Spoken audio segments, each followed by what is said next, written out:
So yung kung K to 10 plus 2, parang yung high school graduate ka lang consider pag nagtapos ka ng grade 10. Ngayon po, kung ipupush mo yung college, doon ka lang i-require na mag-take ng additional 2 years as in preparatory for college. Because if you have read po the K to 12, no, one of the reasons why we have the K to 12 program is for us to produce what we call graduates who are capable enough to be employed in our partner industry. But what is happening is, according to the feedback of the industries, they are not ready.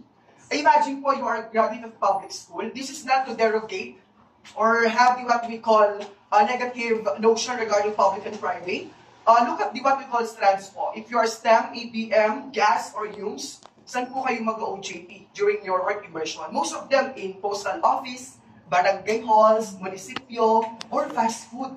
There is no what we call vertical coherence, and at the same time, horizontal coherence of what we call. Ayan po, isang mapagpalang araw po sa ating lahat.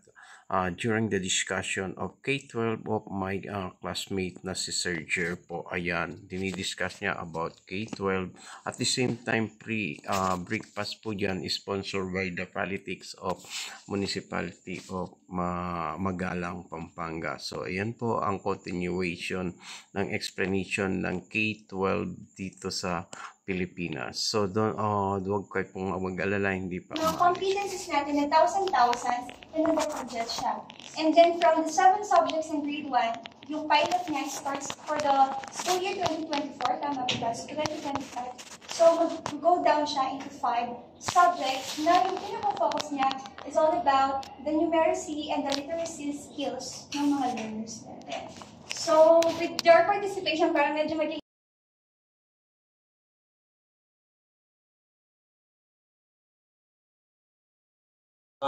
mag-elaborate, yung gagawa ng laro natin kasi we're talking, isa na lang.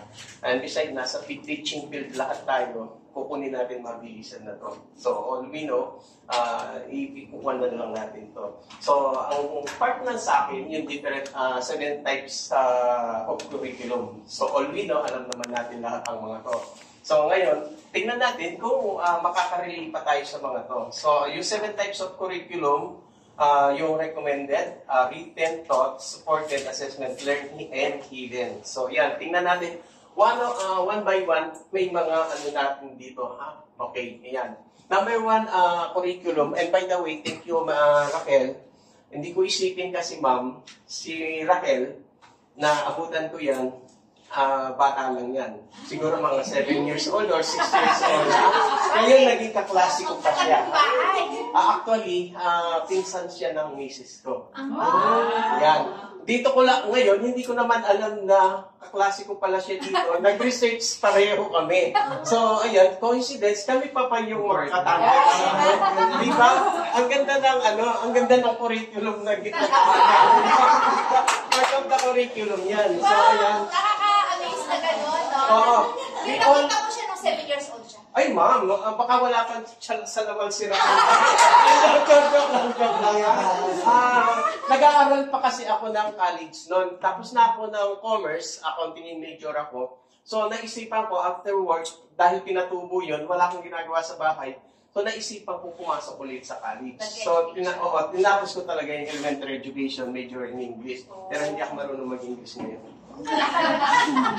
And then, all of the sudden, nakapagturo tayo sa elementary.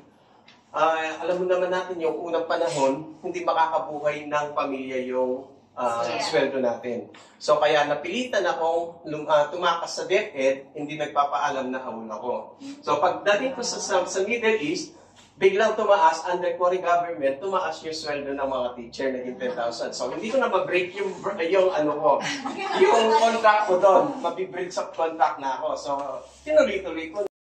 So, ayan po, tuloy po natin ang discussion dyan. Medyo sinensored ko na yan, madami ng mga personal.